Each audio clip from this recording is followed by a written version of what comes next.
Hello everyone, welcome to Lab 6.4.1.3 from Big Data and Analytics course from Cisco, and this lab is about image processing with change detection.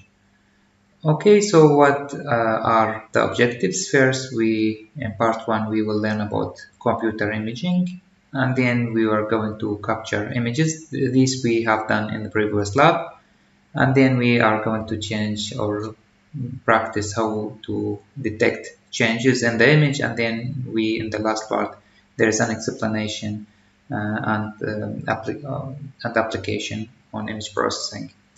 Okay, so of course this file will be available through the link in the description box. Okay, so let's go and read the background or the scenario. Here in this lab, we are going to use a video camera attached to a Raspberry Pi to capture video and images. In the previous video, we only tested the camera and we showed that I showed it was working and I captured one frame. Now I'm going to capture a video as well. And also we are going to build a very simple background module that will allow us to detect changes in the sense that the camera is capturing. Okay, then we are going to capture images and converting them into a matrix and of numbers that can be operated, of course, mathematically. Alright, so what we need to do this lab, we need one computer, we need also Raspberry Pi version 2 or higher, and we need a camera. For that, of course, we'll beside more Python models that you can see them here. Okay, so let's learn first about image processing. In image processing, in a nutshell, as you can see, we see it in this way, but computers see it as a matrix. So we can say that a picture or a photo has pixels, and each pixel has three or has a value reflecting the color of this cell or this pixel. When we have three or color picture, we have red, green, and blue. That's why we call it RGB. And when we have like a black and white, we call it the gray image. Alright, so let's go through here. If we are looking at a color image, then each pixel contains a vector that encodes a color according to a certain color map.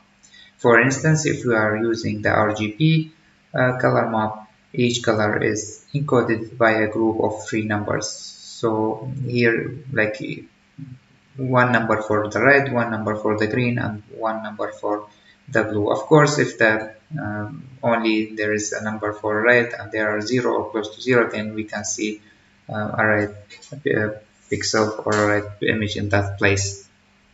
So here the numbers represent the quantity of red, blue, and green that makes up the color of that pixel. Okay, so if we want to compare what we see versus what the computer sees, it would be something like this. This is what we see, this is what computers see. Okay, so I'm not going to go and read these to keep the video short, but please try to read it by yourself. And as I mentioned, the file is in the description box if it's not if the text here is not clear. Alright, so next we go to part 2 and we try to capture images. We did this in the previous video one more time, but here we are going to use a new module called OpenCV, which is a module which is available in Python that you can install. So here import CV2, and there are the modules that we need. We need also IPython display. We need also PyCamera array to change the picture to arrays, and there we are also PyCamera. We need also time, we need Matplotlib, and we need NumPy to process the images in a form of matrix. Alright, so let's import these modules. Here it's there are two lines about OpenCV, which is open source computer vision. It's a library of programming functions mainly aimed at real-time computer vision. The CV2 package that we imported in the previous cell is an OpenCV package for Python. Okay, so next let's test the camera. This is the program we implemented in the previous video, so let's run it.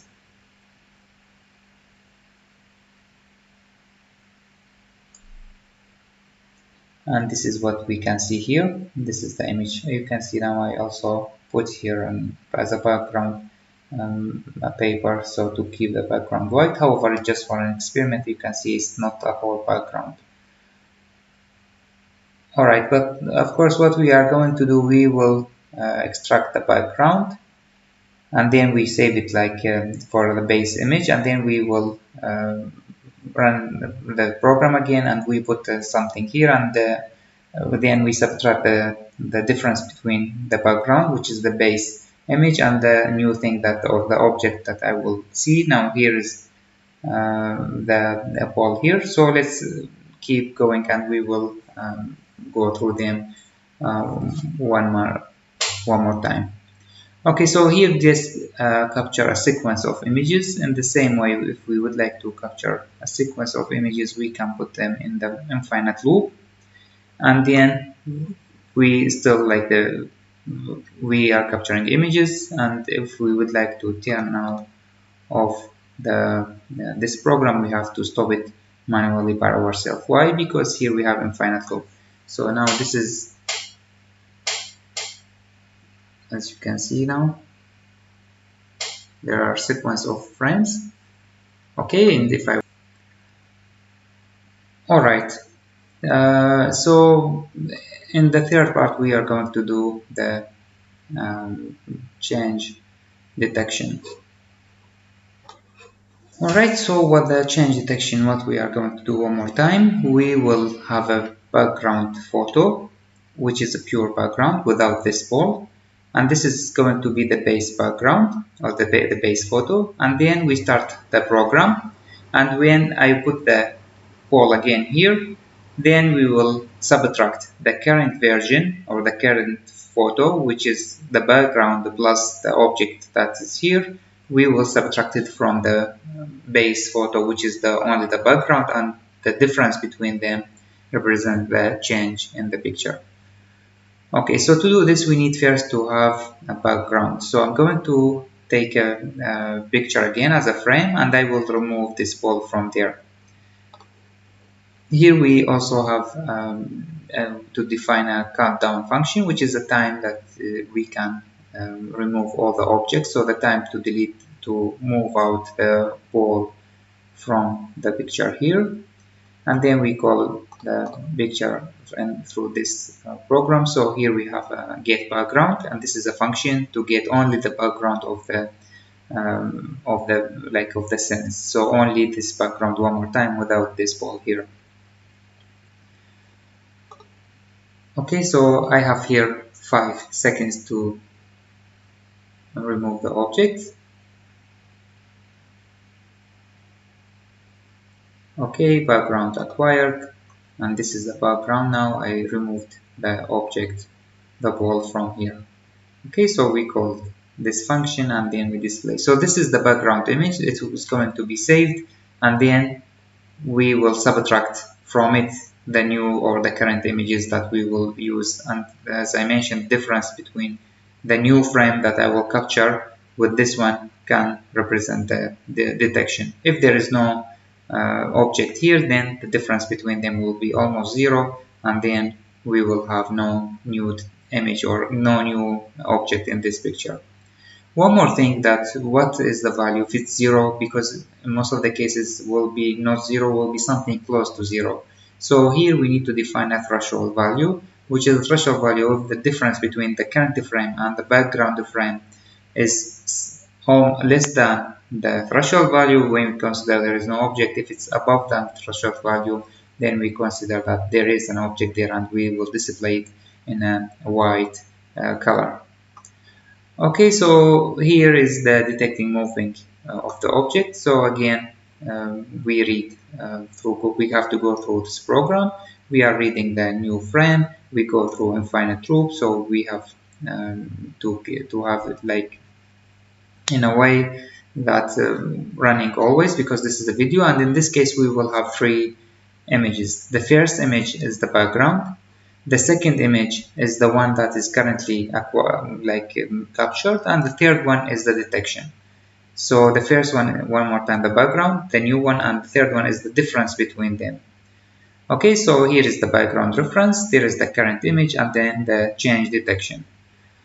Alright, we put them in a format of plot subplots, so we will have three plots, 131, 132, 133, and then we display between them using, we read and compare them in this format. We will return to this line in the next part because this is the core of this program. Alright, so here if there is something or something will go wrong, then we will run to exception. We will close the camera but still display the three images from the previous sense. Okay, so let's run this code and let's see the output here in this. So this is now the background, this is the current image, and this is the detection between the difference between them is almost zero. So now going to put back the photo, the ball, and as you can see now we have the detection, the object is now here, which is the difference between this one and this one. So I move it, and here is my hand as well.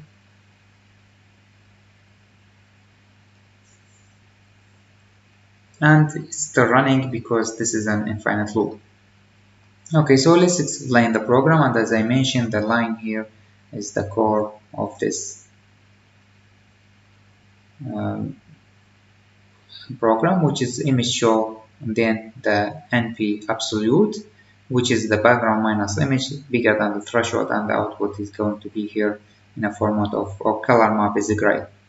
Okay, so here the BG, this is the background, which is we defined here, and the image is the current image, and then the n absolute, which is a function in NumPy, which can subtract the two matrix, the first one in BG and the second one is the image. And why it's in the matrix format? Because we read the image in a format, converted it in a format of matrix, and here it's important both of them, the CMAP for them are gray. Alright, so this is one of the applications that also here we have, you can see the explanation in more details about this program. And also here we have a question that can you think of any other applications for analysis of the video data and change detection? If so, if you have any other applications or any ideas, please feel free to contact me or bring them to the lab so we can discuss about them and we think together how can we bring them to the real. Thank you very much, and I will see you in the next video.